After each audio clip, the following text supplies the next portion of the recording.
I'm Lauren Mitchell, 36 years old, and I was standing in my studio when the message came through. You're not invited to the wedding. Kimberly doesn't want you there. My phone nearly slipped out of my hand. I had just finalized the reception seating chart, one of 55 detailed planning files I'd spent months building for my sister's big day. I'd poured in over $35,000 of my own money, not to mention the hours, the favors, the sacrifice. And now I was being told not to come, to a wedding I'd planned from start to finish. Before I go any further, drop a comment and let me know where you're listening from, and hit that like and subscribe button if you've ever gone all in for someone who left you behind. I was raised just outside of Seattle in a modest home where you could always hear the rain against the windows and the smell of Sunday dinner clung to the curtains for days. My parents, Robert and Patricia, believed in appearances, in being polite and keeping things neat and quiet. But underneath all that order, things weren't even. Not really. My sister Kimberly came along when I was 5. From the moment she could walk, she had everyone wrapped around her finger. I was the helper, the big sister, the one told to understand. When Kimberly turned 3, they threw her a backyard party with a petting zoo balloons and a custom cake shaped like a castle. 2 months later, for my 8th birthday, I got pizza and a rented movie in the living room.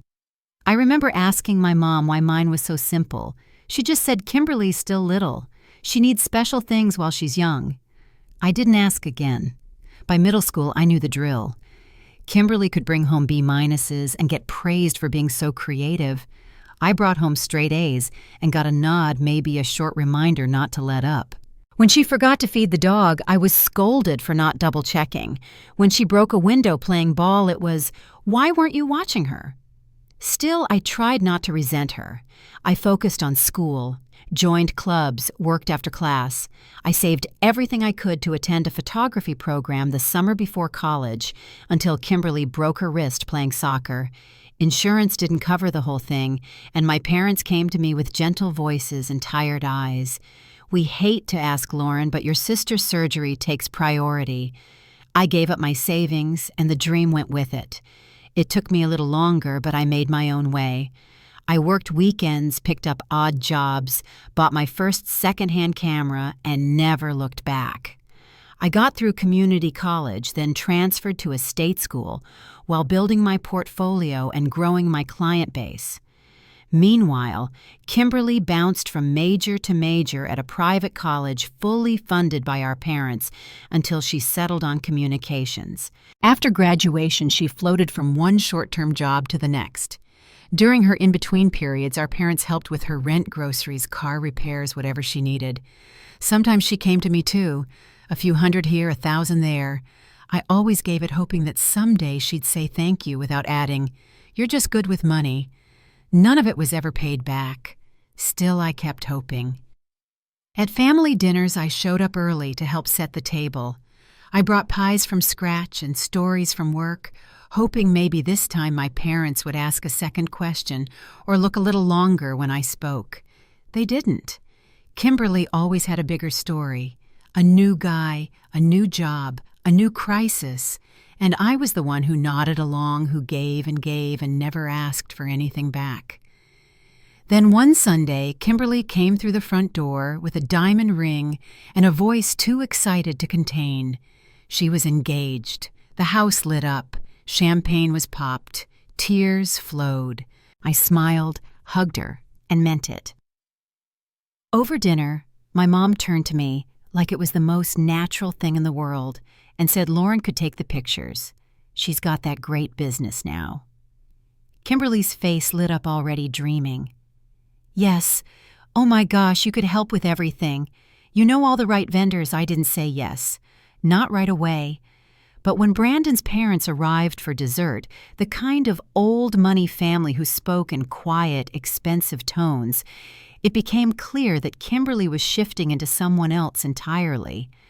Someone polished, practiced, and eager to impress. 2 weeks later, Kimberly asked to meet for coffee. She had a stack of bridal magazines and a hopeful smile. "Would you take this on photography and planning? I can't afford full-service vendors. but you're the best and it would mean so much." I hesitated. Mixing business and family rarely ends well. But she looked at me with damp eyes and a voice I'd heard too many times before. "Brandon's parents expect something really special. I just don't know how to do this without you." So I said yes, offered her both services at half rate, told myself this would be our turning point. A few weeks later, she called in tears. Their budget had fallen apart. Brandon's parents would only pitch in if they could book an elite venue Lakeside Manor, and it was way out of reach. She was ready to give up. I wasn't. I used my contacts to secure the deposit-leveraged favors to get dates no one else could. Then came the floral arrangements, the custom catering, the vendor list. Bit by bit, I absorbed it all. And I truly believed that if I just gave enough, loved hard enough, showed up with everything I had, maybe this time things would be different. But the deeper I got into it, the more I felt the familiar shape of the past coming back into focus. And by the time the first big cracks appeared, I had already given too much to walk away. The first few months of planning went by smoothly. Kimberly and I toured venues every Saturday until we settled on Lakeside Manor, this waterfront estate with views of the Olympic Mountains and a wraparound terrace that caught the sunset just right. I used my connections to get them access to areas that normally weren't available. As we walked the grounds, she wrapped her arm through mine and said, "You're amazing. I can't believe you got us in here." That day it felt like maybe things were turning around. When we went dress shopping, Kimberly stepped out of the fitting room in a hand-beaded gown that shimmered as she turned. I didn't say anything at first. I didn't need to. We both had tears in our eyes. She hugged me tightly and said, "No one else could have helped me find this. You just get me lore."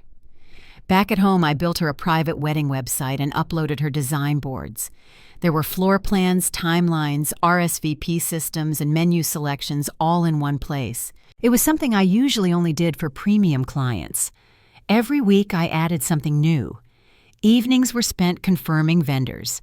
Weekends were reserved for floral mock-ups, food tastings, and meetings I squeezed in between paying clients. I was doing it all: photography, full planning, even the rehearsal dinner layout.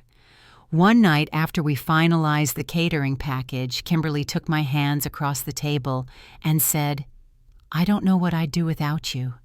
This would be a disaster without you. You're the best sister anyone could ask for." I held on to that moment. But things started shifting when Brandon's parents came to tour the venue with us. At first it was just polite conversation. Margaret asked to see my portfolio. I handed her a copy. She flipped through it without a word, then smiled and said, "How charming. A little business from a passion. That's sweet." Kimberly jumped in. "She's actually one of the most sought-after planners in Seattle. People book her a year out." Margaret didn't flinch. "That's lovely, dear. William and I used Hartwell and Associates for our anniversary gala last year. They handle events for the governor." William nodded like that closed the matter. From that point on, Margaret questioned every choice I presented. My catering team, too basic. "You really must consider Blackwood," she said. "Their chef trained in Paris." My floral vendor, "Are they capable of more elevated arrangements?" At first, Kimberly defended me, but gradually her tone shifted. During one walkthrough, she pulled me aside and whispered, "They're really set on Blackwood. We'll just have to make it work." Switching caterers added $3,000 to the budget. I adjusted the spreadsheets that night, quietly moving money from my business account to keep things on track. It wasn't the first time, and it wouldn't be the last. The planning files grew from 20 to 55. I had vendor contracts, design sketches, seating charts, transportation schedules, contingency plans for weather, and 3 backup timelines in case the bride or groom ran late. I knew every moving part of that day down to the minute. But 6 months before the wedding, Kimberly's attitude began to change. During a meeting to finalize the reception layout, I showed her a setup that had taken me 2 days to configure around the venue's support columns. She wrinkled her nose. "This just feels Basic. I tried to explain. The columns limit what we can do. The Four Seasons layout you're thinking of doesn't have these same structural issues. She folded her arms. Margaret says a good planner can make any space work. Aren't you supposed to be the professional? That comment sat in my chest for the rest of the day. She'd started using Margaret's language, her tone, even her gestures. She stopped saying Mom and Dad and started calling them Patricia and Robert around Brandon's family. When she talked about her job, it was suddenly an executive role in brand development, the same job she used to complain about over wine and takeout. Still, I kept going. When she asked for custom rentals to match a new floor plan, I added another $2,000 to the tab. When I reminded her about the added cost, she sighed. If it's too expensive, just say so. I'm just trying to have one perfect day. That night, I didn't sleep much. I stared at the spreadsheet I'd built to track everything and added 2 more line items to the bottom. I didn't know why I kept going. Maybe I thought it would still be worth it in the end. 5 months out, I showed up to what I thought was a bridal brunch planning session. I walked in, and Kimberly was already seated with 6 other women, champagne glasses raised. She stood and waved. "There's my amazing sister and wedding planner." Her voice echoed through the private room. I smiled and took a seat. Then she raised her glass and said, "I want to thank everyone for being here. And I'm thrilled to announce Julia, my college roommate and best friend for the last 10 years, will be my maid of honor." There was clapping, cheers. I sat frozen, unsure if I'd misheard. Then she continued listing off her bridesmaids, Taylor, Zoe, Ashley, Paige, and finally, and my sister Lauren. Later, I pulled her aside. "You told me I'd be your maid of honor.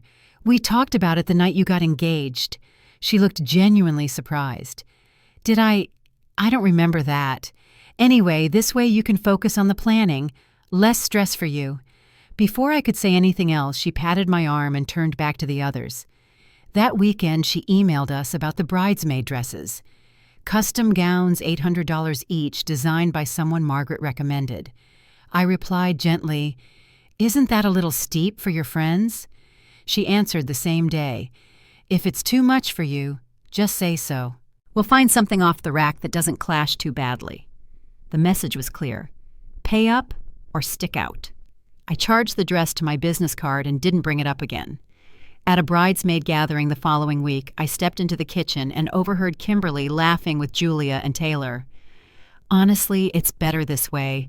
Lauren's so type A, she'd be a disaster as maid of honor. She's basically running the show already total control freak." They laughed. My name never came up again. Later, when I told her I'd heard what she said, she shrugged. "Are you serious? You were eavesdropping. It was just a joke. You're being overly sensitive again." By the end of that conversation, I was apologizing. Again. 3 months out, we sat down for a family dinner. Just me, Kimberly, our parents, and Brandon. The entire evening was spent applauding Kimberly's choices, her custom cocktail names, her vintage-inspired invitations, the new venue. When my father praised her for securing the new site after construction issues forced us to leave Lakeside Manor, I spoke up. Actually, that was me. I called in favors to get that spot, and we paid a rush fee to secure the date. The room fell quiet. My mom forced a smile. "Well, it all worked out, didn't it? I just thought it was worth mentioning," I said, trying to stay calm.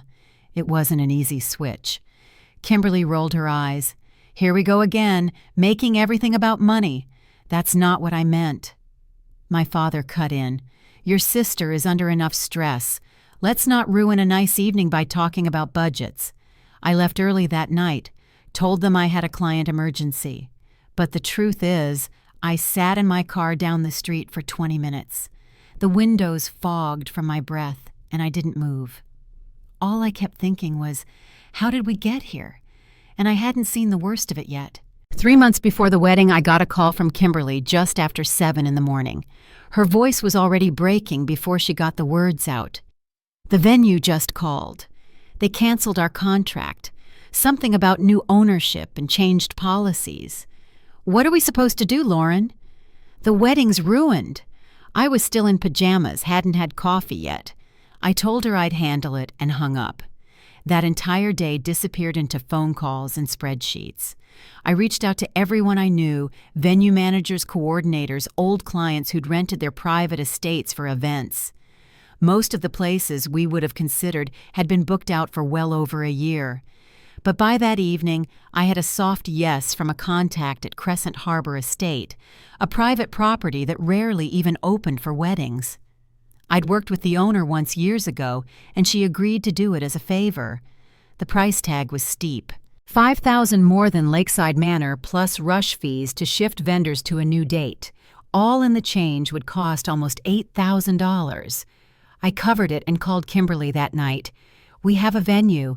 It's more exclusive than the last one. It's right on the water with a ballroom and manicured gardens. Most people can't even get on the list." There was a pause on the other end. Then she asked, "Isn't it kind of rustic?" I took a breath. "No, it's not. It's a $7 million estate, and it's 3 miles further out than the original. That's it." She said she'd check with Brandon's parents. Later that day, she called back. Margaret and William drove past. They said it's acceptable. Margaret mentioned the gardens aren't quite what she's used to at the country club. But I guess beggars can't be choosers. I didn't respond. I just opened my laptop and started updating all 55 planning files. Every vendor got a new timeline. Contracts were adjusted. A few needed deposits reissued. I moved more money around, shifted meetings, and pushed 2 client projects back. About a month later, I hosted Kimberly's bridal shower. I booked a waterfront restaurant with a private dining room and covered everything: the menu, custom decorations, even gifts for every guest. The whole thing came to just over $4,000. I arrived an hour early to oversee setup.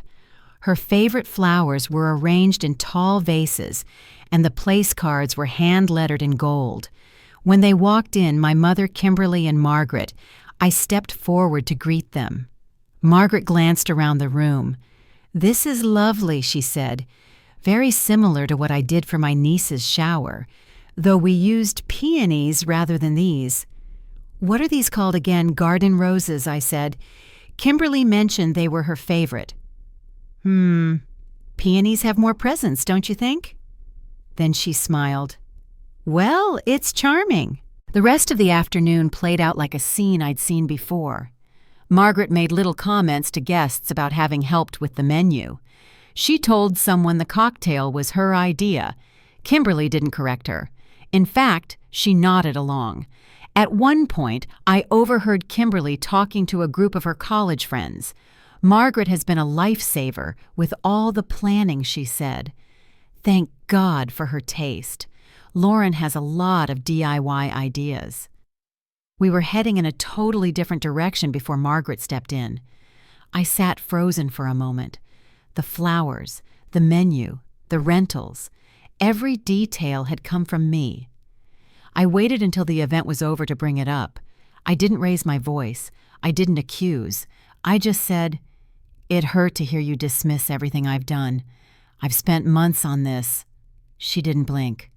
"Are you serious? You were eavesdropping." "That's weird, Lauren. It was just girl talk. You're way too sensitive." Before I could reply, our mother walked over and placed a hand on my shoulder. "Kimberly's right. This is her time. Let the small stuff go." I let it go. But a few weeks later, I found out about the bachelorette weekend through Instagram. Julia had posted a picture of all of them in matching satin jackets. Team Bride stitched across the back. Everyone's name was embroidered. Everyone's but mine. I called Kimberly. She picked up on the second ring. "It's not an oversight," she said. "I just thought it'd be easier to keep my friend group separate. You're already handling so much with the planning. I didn't want you to feel obligated to come." I asked, "But I'm still technically a bridesmaid." She hesitated. "Yeah, but you're also the planner. It'd just feel complicated. Some of the girls find you a bit intense. No offense." I didn't reply. I just said, "Okay," and hung up. That week, I finalized the last of the vendor payments. I built the master seating chart, arranged transportation for the wedding party, and reviewed every contract to ensure nothing had been missed. My planner was filled with checklists, every box marked off. Then came the message. I was at my desk reviewing the reception layout one more time. My phone lit up. A group thread. I wasn't supposed to see it. It was Kimberly, my parents, Brandon, and his family. Everyone but me. At the top of the thread, a string of messages about final guest counts and transportation. Then Margaret wrote, "Will Lauren be present at the reception? I'm concerned about how she might behave around extended family."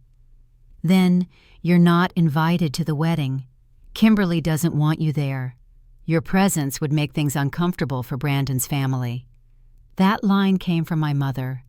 My father added, "We hope you'll be mature about this. It's Kimberly's day." And finally from Kimberly, "We still expect everything to be handled professionally. All the vendors are paid, so there shouldn't be any issues." I stared at the screen. It felt like a door had closed, quietly, permanently. I read the messages again. Then I put my phone down and looked around the room at the planning boards, the receipts, the binders, the gift bags tucked neatly into the corner for the rehearsal dinner.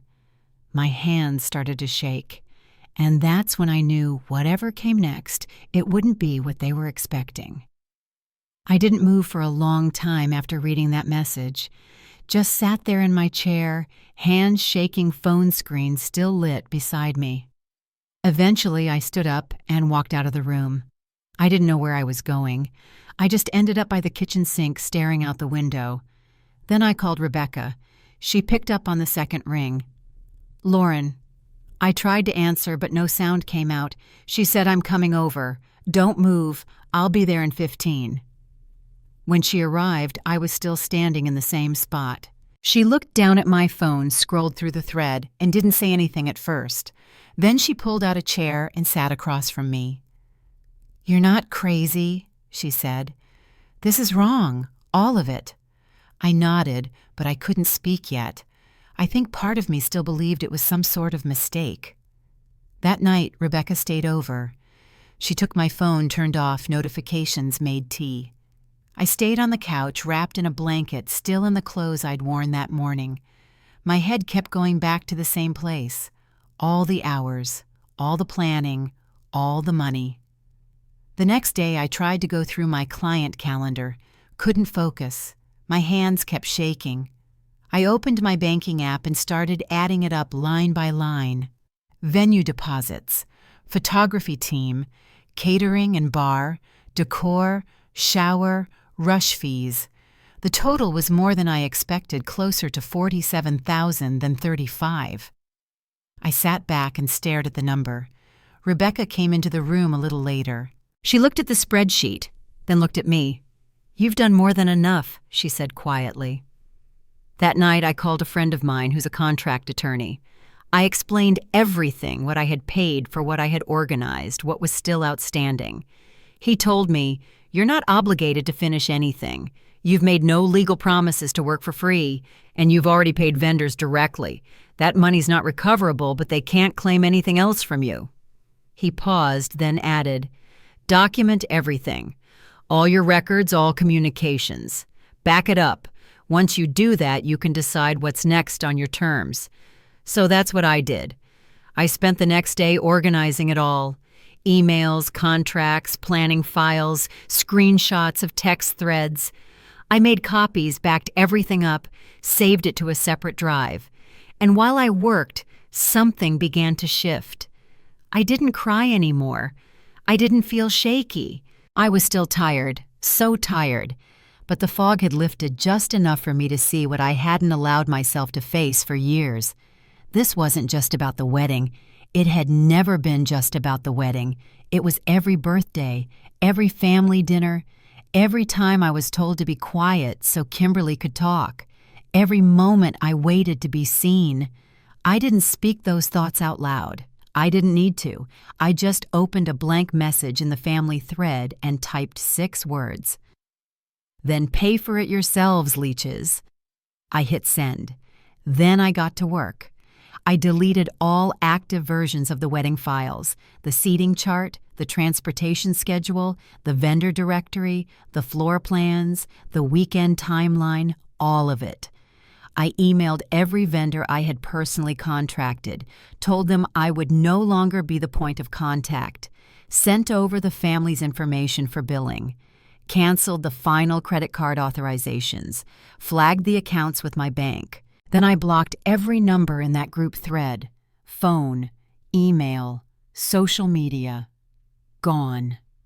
The silence that followed was immediate, still full, like closing a heavy door in a noisy house. Rebecca looked over at me from the other side of the room. "How do you feel?" I sat there for a moment. I didn't know how to describe it exactly, but the words came steady and slow, like I'm standing up straight for the first time in years. The next morning I woke up to dozens of missed calls and voicemails just before the blocks kicked in. Kimberly's voice was frantic. My father's was sharp. Brandon's parents left 2 messages, something about legal action damage to their reputation. I played them all once, then I deleted them. I had copies saved just in case, but hearing their voices didn't affect me the same way anymore. They sounded distant, smaller. My attorney confirmed it. There was nothing they could do. I had no contract with them. I had paid out of pocket. And I had made sure vendors weren't left in the lurch. Still, the hardest part wasn't the legal risk. It was the quiet. For 2 weeks, I didn't hear from anyone in the family. Not even a forwarded message or a third-party call. That silence after years of bending over backwards to stay close was its own kind of loss. Rebecca suggested I try therapy. I agreed. It helped. I started to say things out loud that I'd never said before, that I had always wanted Kimberly to see me, that I thought if I just gave enough they'd love me the way I loved them, that deep down I didn't feel like I mattered unless I was useful.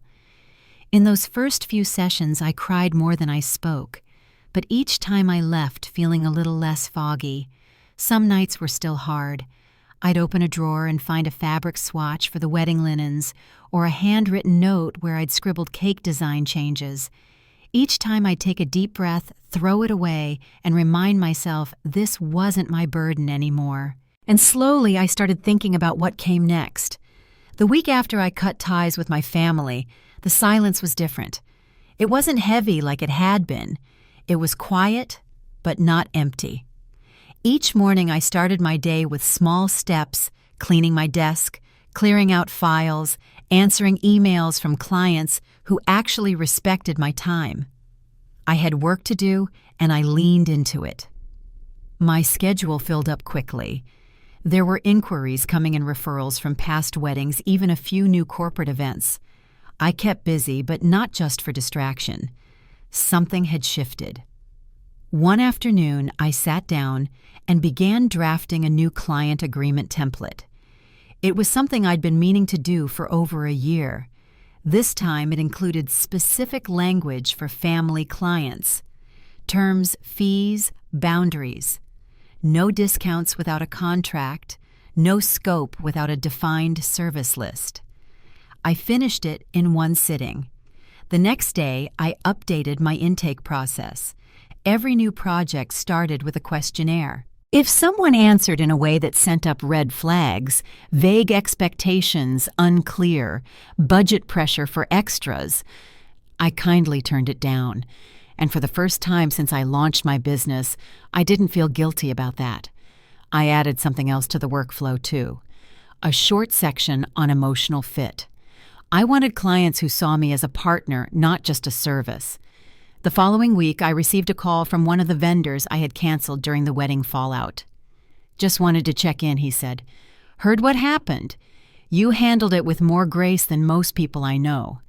That simple sentence stayed with me. A few days later, I met with a couple planning a spring wedding in Port Townsend. As we sat across from each other at the tasting table, they listened. Not just to my ideas, but to my process, my approach. They asked thoughtful questions. When I told them I had boundaries about certain weekends, they didn't flinch. Before I packed up, the the bride-to-be, reached across the table and said, "We're glad we found you. You seem like someone who really cares." That evening, I got home, dropped my bag on the floor, and stood in the kitchen for a while. Not thinking, just breathing. Rebecca came by later that week. We walked to a quiet cafe near the water. I hadn't been back there since planning Kimberly's shower. We sat outside under a heater, sharing a cinnamon roll and passing back and forth a mug of something warm. "You seem different," she said. "Lighter." I nodded. "I'm still tired. But yeah, it feels different." She looked at me for a moment, then said, "Do you want to do something on the wedding day? Just for you?" I hadn't thought that far ahead, but the idea sat with me. A few days later, I booked a small cabin on the Olympic Peninsula. 2 nights, no phone service, no Wi-Fi, just a fireplace and a trail that ran through the woods to the coast. The morning of what would have been the wedding, I woke before sunrise. The cabin was quiet. Outside, the trees were still dripping from a light overnight rain. I made coffee, wrapped a blanket around my shoulders, and sat on the porch. Later that day, I drove out to the trail, brought my camera, an old one I hadn't touched in years. I walked until the trees opened up to a bluff overlooking the water. The tide was low. Gulls skimmed along the edge, and the air smelled like cedar and salt. I took a few photos. Nothing posed, just color, shape, light. And for the first time in months, I felt clear. That night, I built a fire and let it burn low. I thought about everything, what I'd hoped for, what I'd lost, what I'd learned. There were no dramatic realizations, no lightning bolt, just a slow, quiet understanding that the only thing I had control over was how I moved forward. When I got home, I had a few messages waiting from clients and a short email from a cousin I hadn't spoken to in years. He said he'd heard what happened and wanted me to know he was sorry, that he hadn't gone to the wedding after learning the full story. He said, "You didn't deserve that. None of it." A few days later, my aunt called, Catherine, my mom's sister. She said she hadn't attended either. Her voice was warm, steady. "I always saw what was happening, Lauren," she said. "I just didn't know how to step in. I'm sorry." I thanked her and we talked for a long time about nothing heavy, just little things. She asked for help picking out a retirement gift for a friend. It felt good to talk without tension. That week I went back to work full-time. I updated my branding, invested in new software, started offering a mentorship program for newer planners who needed guidance and didn't know where to start. I put my energy into things that moved me forward. My therapist called it recovery. I didn't call it anything. I just kept going. And bit by bit, things changed. Clients sent thank you cards. Vendors referred me for higher-end events. One couple invited me to their baby shower the following year. Each of those small gestures filled something I hadn't realized was empty. 6 months later, I got word through family that Kimberly's marriage wasn't going well. I didn't ask for details, but I heard enough to know that her in-laws, once so welcoming, had started criticizing everything from her career choices to her background. 2 weeks after that, I got a voicemail from my mother. "We've been thinking, maybe we could meet for coffee and talk." My father's voice came next. "Family should find a way to work things out." I let the message sit for a while before deciding what to do. I didn't return their call right away. I let the voicemail sit in my inbox for a few days, played it once more quietly, late in the evening. Then I called Rebecca. She listened while I read the message out loud. When I finished, she asked, "Do you want to meet them?" I didn't answer right away. The next day I brought it up in therapy. We talked about what I would need, not just to show up, but to leave the conversation feeling intact. We talked about boundaries, preparation, and what repair could look like. I made a short list of what I needed from them clearly and simply. Acknowledgement, not just of the wedding disaster, but of the pattern, of the way things had always been. Recognition of my work. Not because I wanted applause, but because it was mine, because it happened, and a commitment, not a grand gesture, just something small but honest, showing they understood that things couldn't go back to the way they were. Once I had that written down, I felt ready. I texted my mom and suggested a time and place, neutral ground, not too long. A cafe in the middle of town with outdoor seating, public, enough to feel safe but quiet enough to hear each other. They agreed. I arrived 10 minutes early and chose a table under the awning.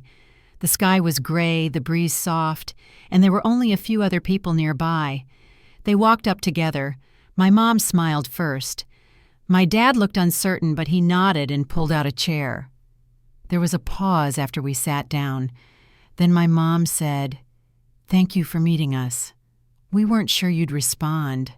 I told her I needed time. That seemed to land. We ordered coffee.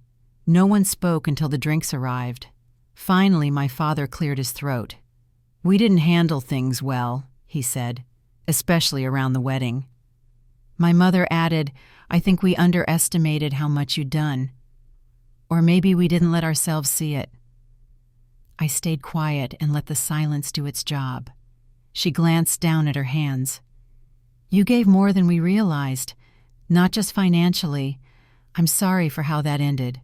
It wasn't everything, but it was something. I told them I'd spent years trying to be noticed, that the wedding wasn't the beginning, it was the last line in a long chapter. My mom nodded slowly. "We talked to your aunt," she said. "She told us she supported your decision not to come. At the time, I was hurt. But now, I think I understand." There was another pause, this one heavier. "You were trying to give Kimberly something you never got," she said, "and we didn't make room for you in the process. That landed harder than I expected." I looked up, and for a moment, there was something close to recognition in her expression. We didn't talk about Kimberly, not directly, but my father did mention that things with Brandon's family weren't what she thought they'd be. "They're different than she expected," he said carefully. "Structured, formal. It's been hard." I nodded but didn't ask for more. Before we left, I told them I wasn't angry anymore, but I also wasn't ready to step back into the same rhythm. My mom reached across the table and placed her hand over mine. "We're willing to rebuild," she said. "If that's something you'd want." I didn't promise anything, but I said I was open to staying in touch. Slowly, on terms that felt fair. We stood, exchanged quiet goodbyes, and walked back to our cars in separate directions. I sat in mine for a few minutes before driving off. No tears, no replaying the conversation in my head. Just a kind of steady quiet. That night I went through my calendar, made space for the rest of the week. No double bookings, no rescheduling for others' convenience. For the first time in a long time, I started to make plans that didn't involve fixing something, and it felt like the beginning of something new. About a month after that meeting with my parents, I ran into one of the former vendors from Kimberly's wedding at an industry mixer. We were both waiting in line at the coffee bar when he leaned over and said quietly, "I heard the country club ended up doing everything in-house. Guess your sister didn't realize what she'd given up." I nodded, didn't say much. Later that week, another planner I know sent me a few photos from the wedding that had been shared by a guest on social media. I opened the folder out of curiosity. The venue was their parents' country club, just like I'd heard. The decorations were minimal, plain round tables, white linens, stock floral arrangements. The same chairs they use for charity luncheons. There was no custom layout, no lighting design, no signs of the vendors I had secured months earlier. The photo of Kimberly and Brandon during the first dance showed the two of them under a single overhead fixture. No ambiance, no staging, just a large open room that looked like a banquet hall. I closed the folder and didn't open it again.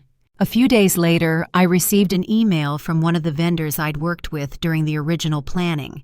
She'd been hired for another event at Crescent Harbor and wanted to thank me again for the referral months earlier. "Still one of the most beautiful spaces I've worked in," she wrote. I read her message and thought back to those early months of planning, how much care had gone into each detail. It was hard to believe it had all vanished so quickly. But what came next stayed with me more than any photo. That weekend, I got a letter in the mail. It was from my cousin, Michael. I hadn't seen him in over a year, not since our last family gathering before the wedding. Inside was a short, handwritten note. "Lauren, I want you to know I didn't go to the wedding. After hearing what happened, it didn't feel right to stand there and pretend none of it mattered. I don't know if we ever talked much growing up, but I always noticed how hard you worked. I'm sorry you were treated that way. If you ever want to catch up or just talk, I'd like that. Michael." I folded the letter and placed it on my nightstand. That evening I called him. We spoke for over an hour, mostly about nothing big, but it felt easy. A few days later, I met with a couple for a consultation. We sat on the patio of a little cafe, and while I explained my services, the groom interrupted gently, "We've already seen your work. We're just hoping you'll take us on." I smiled and said I'd think about it, but I already knew I would. That night, I started thinking about what I wanted my business to feel like moving forward. I had already tightened my contracts and client boundaries, but now I wanted to build something more than policies. I began putting together a small team, people I trusted. Assistants, second shooters, logistics coordinators. I trained them myself, shared everything I'd learned, not just about execution, but about care, about knowing when to listen and when to step back. Word spread quietly. By the end of the year, I was booked out through the next spring. One weekend, I was invited to photograph a retirement celebration for a local judge. The event was held at a historic inn just outside the city. Beautiful grounds, thoughtful details, simple elegance. During the toast, one of the speakers said something I wrote down in my planner later. "Respect is how people speak your name when you're not in the room." I sat with that sentence for a long time. The next morning, I got a message from a past client. She and her wife had just welcomed a baby girl and wanted me to take their first family portraits. They said I wasn't just their planner anymore, I was part of their family story, and I believed them. By spring, I'd let go of most of the old weight. I still hadn't heard from Kimberly, but I didn't expect to. My parents sent a few texts here and there. A photo of a rose bush blooming in the backyard, a weather update. Nothing deep, but not silence either. That felt enough for now. One night, I was walking home from dinner with Rebecca when she asked, "Do you think things would have turned out this way if you hadn't said no?" I didn't answer right away. But after a while, I said no. It changed everything. And it had. Spring turned to summer, and the days grew longer. The air felt softer, lighter. I was walking through Pike Place one afternoon, picking up flowers for a client, when I spotted a woman across the market with the same hand-beaded gown Kimberly had worn during her fitting. She was laughing, twirling a little for the person next to her, holding up the dress against her frame. I watched her for a moment, then turned away before she saw me. There wasn't any sadness, just a quiet understanding that some things really do belong to the past, and not everything has to be revisited. My parents and I spoke now and then. A few short calls, holiday check-ins, careful conversations like people learning a new language. We didn't talk about the wedding. We didn't talk about Kimberly. And for now, that felt like enough. Rebecca stayed close. She'd become more than a friend by that point, more like family. The kind you choose because of how they show up, not because they have your last name. Business kept growing. So did my boundaries. I worked with clients who valued the kind of service I gave, thoughtful, detailed, full of care. No one expected me to disappear into the background. No one asked for discounts wrapped in guilt. It felt like I'd built something real solid ground under my own name. And the most surprising thing, I didn't miss what I thought I would. Not the praise, not the recognition, not even the apology. Because I'd stopped waiting for someone else to tell me I mattered. I already knew. One evening, I sat in the garden behind my house. The air smelled like honeysuckle. My neighbor's wind chimes swayed softly just over the fence. I watched the sun drop low behind the trees and realized I felt at peace. Not the kind you pretend to have when things are hard, but the kind that sinks in quiet and steady. It had taken a long time to get there, years of stretching to be useful, years of staying quiet so someone else could shine. And then finally, one firm, painful, necessary no that changed everything. And that's what I'd tell anyone who feels like they've been erased. Saying no doesn't mean you stop loving someone. It just means you've started loving yourself, too. You can give without emptying yourself. You can care without disappearing. You can step away without burning it all down and still be standing when the smoke clears. And if that moment ever comes when your voice shakes and your hand hovers over the send button and you're not sure what will happen next, I hope you remember this. You are allowed to choose peace over proximity. You are allowed to be your own rescue. And sometimes the justice we wait for doesn't come as an apology. Sometimes it comes quietly in the life we build after we stop asking for permission to be whole. Thank you for listening to my story. If it reminded you of something you've lived through or something you're still carrying, I'd be honored if you'd share it in the comments. You never know who needs to hear it. And if you're on your own journey of letting go and standing tall, just know you're not alone. Take care of yourself and be gentle on the days it feels hard.